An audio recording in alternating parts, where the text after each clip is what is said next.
Well, I know you can't tell, but it's really a mess in here. Welcome back to the channel, by the way. This is Daryl D.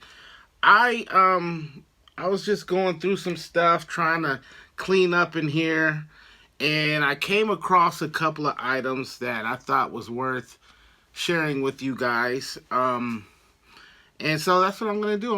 A handful of items I think you guys might dig.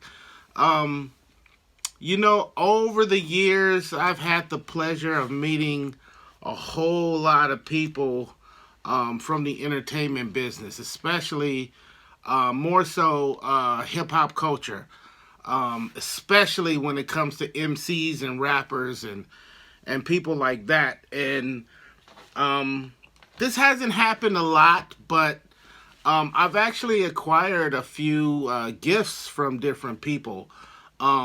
And I wanted to show you guys some of the gifts that I've been given by a celebrity of sorts. Different people in hip hop culture. Famous people, slightly famous people. Definitely people that are very well known. So, let me show you guys a few things. Hopefully you'll dig it. The first thing I want to show you, and there's a little backstories to all of these items I'm going to show you. It's just a few.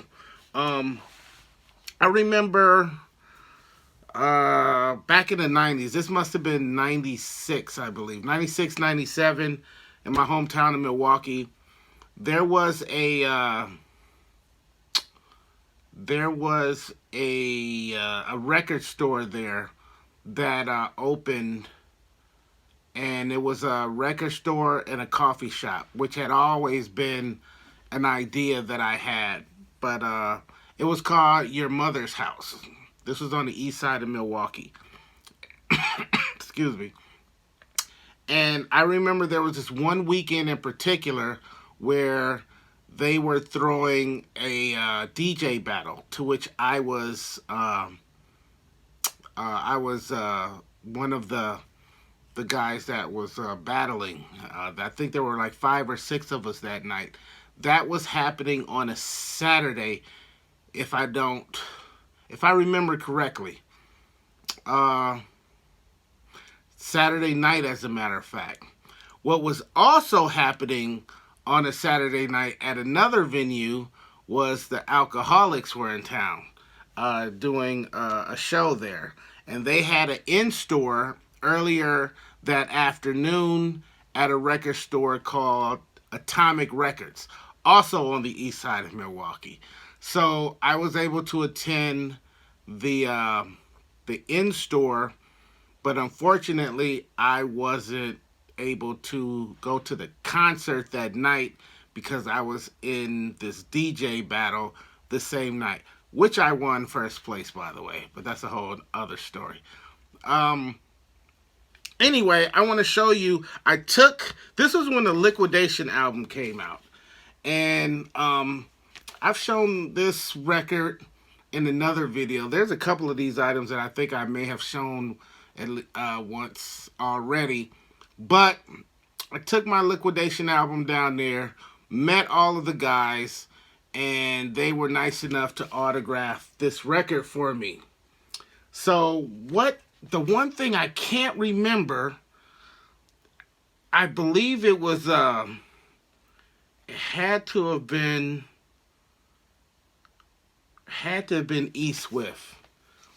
I was talking to him, telling him about my DJing and my record collection. We had to have been talking about records because in the midst of our conversation, he went and he pulled out an instrumental promo version of Liquidation on vinyl, and he gave it to me as a gift. So I'm not sure, because it's promotional, I'm not sure if this was ever made available for retail sale, but yeah, he pulled this out and he gave it to me, and of course I've had it ever since.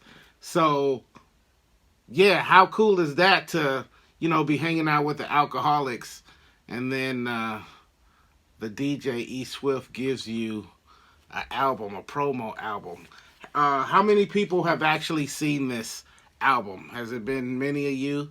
I've never seen another copy of it. Of course, as much as all the digging that I do, I've never come across another copy of this. I'm sure there's probably some copies floating around online here and there, but I've never actually come across this one myself. So, how many of you guys have ever seen the instrumental promo version of Alkaholiks Liquidation? What a wonderful gift from one of the most underrated rap groups in rap history.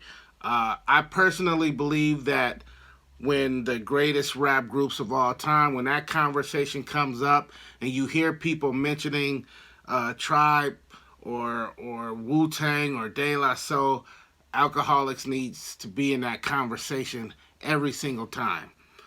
Okay, up next, let's see. How about... Okay, check this out. So, you see my Crates Record Shop shirt? I've worn this shirt or some version of this shirt in a number of videos that I've recorded here on YouTube. This particular shirt came out, or they made these shirts to celebrate their second anniversary. And their second anniversary was hosted. I shouldn't say hosted. Let's just say DJ Swamp. Yeah, that DJ Swamp. The DJ Swamp that has won, the DMC Battle Champion years back. The DJ Swamp that put out, battle records. The DJ Swamp who went on to put out an actual album where he's rapping on it, rapping and doing the DJ and the production. Yeah, that DJ Swamp performed at the 2-year anniversary for Crates Records here in Phoenix, and also Fat Lip also performed. He did an actual set as far as his songs, and then he also did a DJ set.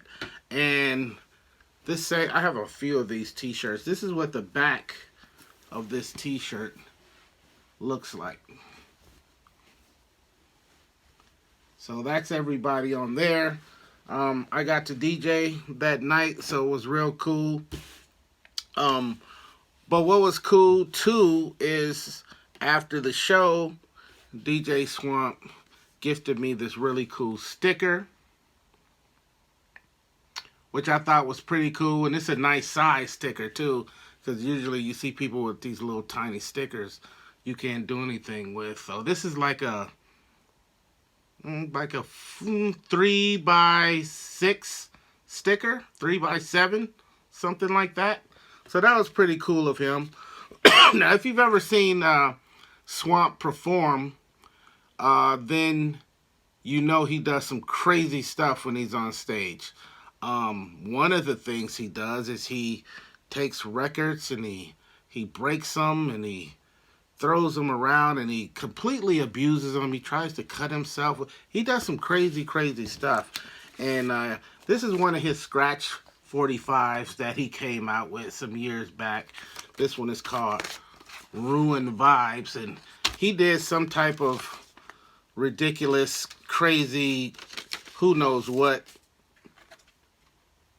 I don't know, whatever he did with this thing, but he ended up breaking it in the process, which is very common. You know, he rarely finishes a set and the records are in good condition, if you know what I mean. But that one got broken and tossed around, and it's still got a big crack in it right there. This is crazy. But he gave this to me too, you know.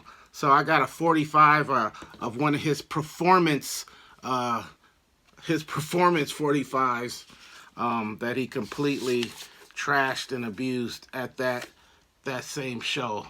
So anybody that was at that show, you know what I'm talking about. He also DJ'd the first anniversary at Crates Records. And so that was a wild ride in itself right there. So, yeah, long live Crates Records.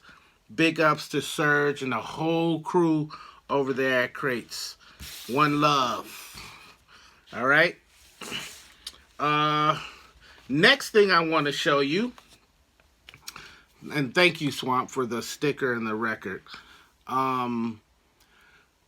I've been doing this channel, I don't know, 4, 5 years, I think, about 4 or 5 years. And the very, very first video that I posted on here was a video that we put together, and it was all about old school Milwaukee rap. It was called Milwaukee, the Story of Milwaukee Rap. And I believe it's 1985 to 1991 or something like that. It's the very first video that I posted on here. So I was traveling for years all around the country and interviewing people from my hometown about just rapping back in the day in Milwaukee. It kind of centered around those who released vinyl back in the 80s and early 90s. But there was also a lot of other people that I was able to interview and that, was featured on the actual video. One of those people is Todd Thomas, a.k.a. Peachy, a.k.a. Speech, a.k.a. Speech from Arrested Development. Speech is, he lives in Georgia. He's been there forever. And I have relatives in Georgia.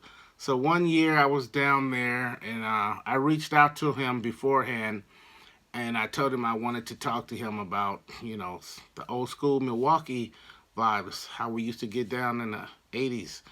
And he was with it all the way. So I was going to go over by his house. For whatever reason, my GPS wouldn't recognize his address, so we ended up meeting at his studio, which I guess wasn't too far from his house, which wasn't too far from where I was, which is out in the suburbs of Atlanta. Anyway, we did a great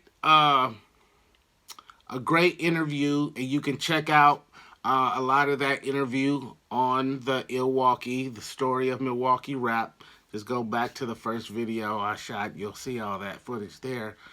And we had a really nice conversation.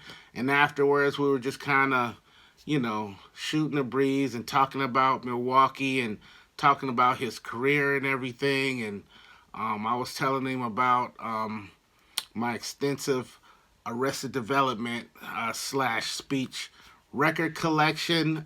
There's also a video I shot about that. It's called Exploring the Music or the Vinyl of Arrested Development. I'll try to stick that description down below. But anyway, he pulled out 2 copies of this record right here that he gave me as a gift. Now, this is a Japanese group called Ram Jam World. Now, at first, when he gave me this, I didn't realize that this wasn't actually his record. This is a record that he's featured on. Now, Ram Jam World is this small group from Japan who, I think they kind of do like down-tempo / hip-hop / drum and bass / electronic music. This particular record is definitely electronic music. This song is called Bluesy Baby, featuring Speech. So what I thought was really cool of Speech to do was he gave me 2 copies of this. He said it was the last 2 copies that he had, that it was only available in Japan. You couldn't even get it in the States, at least not at the time, not at all. And he gifted me his last 2 copies, which I thought was super duper cool. I really, really appreciated such a nice gift. And, with this being a Japanese import, it's kind of crazy because the back actually, or the front actually looks like the back, but the back actually looks like the back too. And then it comes in this, like this crazy kind of yellow sleeve. You know, it just slides out of there, and then the actual sleeve is, you know, just blank. And then that's what the record looks like. So, yeah, it's pretty cool, man. It's definitely, whenever I come across this record, I definitely have memories of hanging out at his studio, meeting a couple of the you know, the staff members that work down there, which was pretty cool. I believe the other guy I met was Mike. I believe that was Mike. Big ups to Mike. But yeah, Ram Jam World featuring Speech, and the song is called Bluesy Baby, and it's like jungle drum and bass music on here. So, thank you, Speech, for the records. I will cherish this forever. Now, let's see what we have next. Okay, so I want to show you something that's really cool from one of my favorite groups in all of rap music, the Fearless Four. Now this record, this is a 12-inch called Something New, and got a couple of autographs on there. But Fearless Four, for those who don't know, you know, old school group from the Bronx from back in the day, late 70s, early 80s, and they actually are the ones that recorded, which I think is the greatest rap song of all time, Rockin' It. I'm sure most of the hip-hop rap heads know exactly what this song is. I think this is the greatest rap song of all time. And so one summer I'm in New York. I'm at the Crotona Park Jams in the Bronx. And all of a sudden I hear somebody say, Daryl.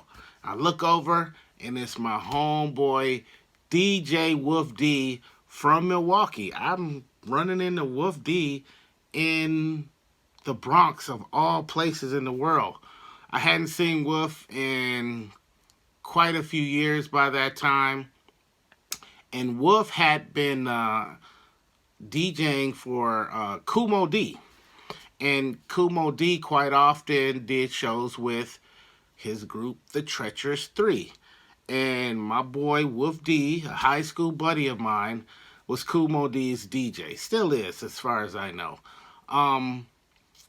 And he was telling me how...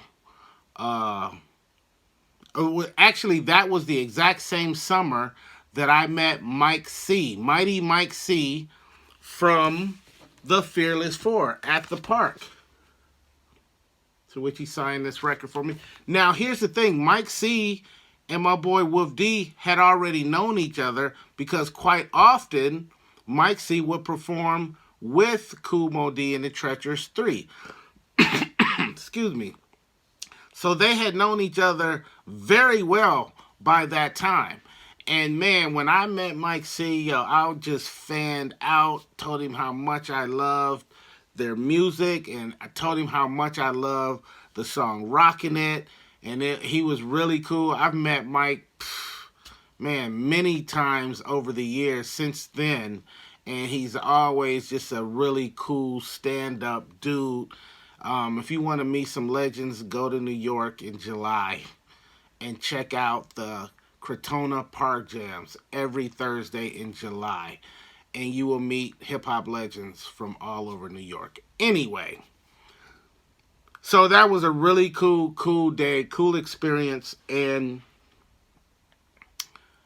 the next day or two, Wolf and I made plans to meet up because I wanted to interview him for the same video that I referenced earlier, the Milwaukee that you can go back and see. I'll put that link down below. Um, and Wolf at the time was actually living in Harlem.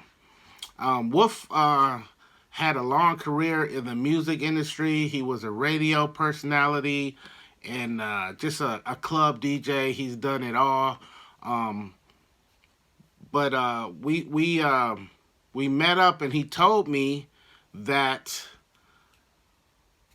Mike C was very appreciative of, me being the fan that I am, and that he had something for me. So I gave Wolf my address, and then you fast forward a few weeks later, and hold on a second, let me grab it. So fast forward a few weeks later, and I get something in the mail, and it's this Fearless 4 t-shirt. This was a gift from Mike C from the Fearless 4. You flip it over on the back. It's got all of the names of the Fearless 4. DLB, Tito, Mike C, Peso, Master OC, and Crazy Eddie. Crazy Eddie and Master OC were the DJs for that group. And then you got the 4 MCs. Rocking it, rocking it, rocking it. Wow, I still can't believe, every time I pull this shirt out, I still can't believe that I received such a cool gift from one of the greatest rap groups in rap history. If you don't know who they are, look them up. And the group that, as far as I'm concerned, made the greatest rap song in rap history. Rocking it. Thank you, Mike C. Big ups to the Fearless 4 forever. Let's keep moving. Okay. So, this one was pretty cool. Let's see, I think the year might have been 2018. 2018 or 2019. I'm in New York. Homeboy of mine, Solo Flex, who he was in that group Raw Breed, DJ producer, record slinger, the whole nine. And he's really, really good buddies with DJ Kid Capri. Kid Capri happens to be my favorite DJ in the world. So he tells me one day, hey, I gotta drop some records off at Kid Capri's house. I'm gonna take you with me to Kid Capri's house. Well, okay, cool. So we go over there, and Kid Capri was a mad cool dude. I've met Kid Capri a number of times before that, but this time I'm actually in his home. So, if you've seen Kid Capri on TV, on the internet or whatever, and he's in his studio, with his turntables and the gold records and all of that stuff, that's where we were hanging out, in Kid Capri's studio, in his home studio, which was super, super cool. We were over there for quite a while. We had some really good conversations. Kid Capri pulled out a bunch of 45 breaks and was dropping them for me. Just a real cool dude. I mean, it's not every day, every week, every month, or every year that you get to hang out with your favorite, you fill in a blank, your favorite this type of celebrity or that type of celebrity, or somebody from the arts, or somebody you really, really admire, somebody famous that you usually don't have that kind of access to. So the fact that I was hanging out with my favorite DJ in the whole world was bananas. Anyway, in the midst of going through 45s, because I was looking through some of his 45s, and at some point he had pulled out this 45 from DJ Mark the 45 King, rest in peace, and gave it to me as a gift. This was really cool. He gave me this record as a gift. Now, Kid Capri and 45 King, were close. Were really, really close. In fact, it was Kid Capri that played a rough draft of the Annie Hard Knock Life, which would later become the Hard Knock Life song. He's the one that played it at a concert, rocking the crowd with it. When Jay-Z heard it, wanted to know what it was all about, and he told him that that was Mark's song. And so because of Kid Capri exposing Jay-Z to this Annie beat that Mark actually created, that's why you have the song Hard Knock Life. But anyway, so I'm assuming that Kid Capri got this directly from Mark the 45 King, and he gifted me one. Just being a cool brother like that. That was bananas. So thank you to my favorite DJ, Kid Capri, and it was cool hanging out. Thank you for being so cool. And every time I've met Kid Capri, he's always been mad cool to the fans. Thank you, brother. Let's see. I think I'll show you guys one more before I get out of here. Wow. This one, I want to talk about DJ AJ. Cool DJ AJ. For those who are not familiar, AJ was an old school DJ from New York City. Back in the day, he did a lot of parties. Him and Russell Simmons, when Russell was throwing parties, he DJ'd a lot of those parties back then. He's got quite a track record in the hip hop culture as a DJ. Some of you might know him from being Curtis Blow's DJ. Curtis Blow did a whole song about him.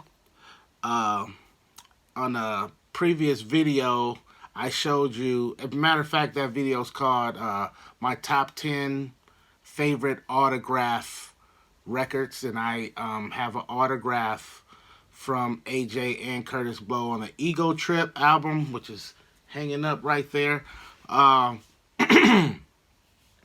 But I'm in New York one summer, I believe. Oh no, was that summer? Yeah, it was summer. This had to have been, what year was this? What year was this?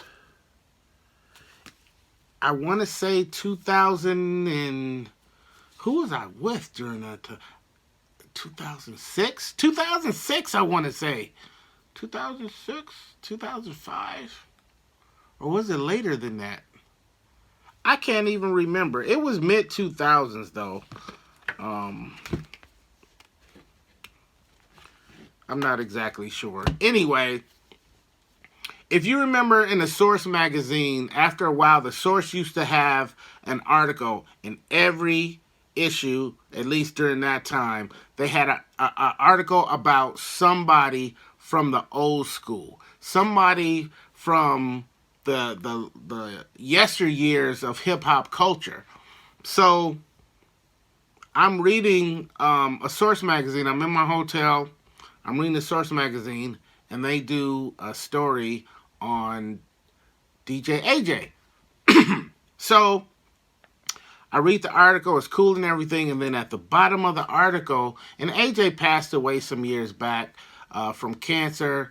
Man, miss that brother. Hope to see you again one day.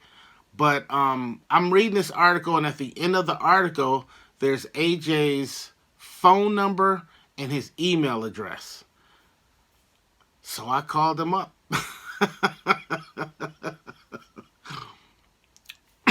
I called up AJ.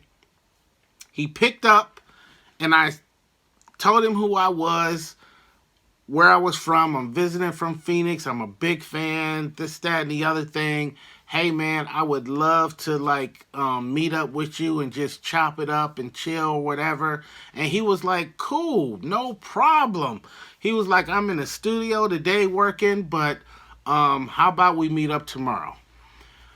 Cool. So he wants me to meet him in the Bronx. I believe it was the South Bronx. It was somebody. It was on 149th and 3rd Avenue. Is that considered the South Bronx? I always look at that area. To me, is like the black Times Square. It's just like a lot of stuff going on over there, real busy. But for anybody that's familiar with that area, there's like a McDonald's on one in the corners over there. So he was like, just meet me at the McDonald's over there. We met the next day at a certain time, and man, we sat there at a table for probably 3 hours just talking about everything, man. Just talking about everything. It was so cool. He autographed a few things for me. Had I known I would spend that much time, I probably, would have done like an official interview that I could have, posted at some point or something or another. I mean, I might take some of the stuff from that conversation and put it into interview form at some point. But it was just cool to hang out with somebody that you admire so much. And we were hanging out for like 3 hours. It was cool. I had him sign my Kurtis Blow record. He signed one of my sneakers. I got like 3 signatures from him, and didn't get a picture. I don't even think I had a camera phone even at that point. So I didn't get any pictures that day, but I had met him 3 or 4 more times after that. But that was the first time I had met him. So anyway, at some point during our visit, he pulls out, do you guys remember this postcard book that Ricky Powell put out years ago? Ricky Powell, the photographer, you guys familiar with him? He just passed away a few years ago. But he pulled this out and he gave this to me as a gift. So for those who are not familiar, Ricky Powell, the photographer, had taken all of these pictures of all of these rappers, all of these people from hip-hop culture, a lot of like famous artists from New York and people from the punk rock scene, and you name it. This guy was just running around New York with his camera for years. They just did a documentary about him recently, and then he took a lot of those pictures and he made a postcard book out of it. He ran around with the Beastie Boys for years, took a lot of pictures of them, went on tour with them. But a lot of the photos that you might be familiar with from different magazines and publications and books over the years were taken by Ricky Powell. And AJ brought this and gave this to me as a gift. How cool is that? So, big ups to DJ AJ. Condolences to his family and his children and the fans. And thank you so much, AJ, for such a wonderful gift. Wow. So, okay, that's it. That's all I got for you today. I may do some more videos like this as I pull more stuff out in the future.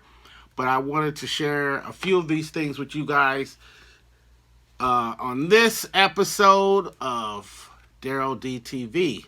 So until next time, you guys stay safe. Peace and love.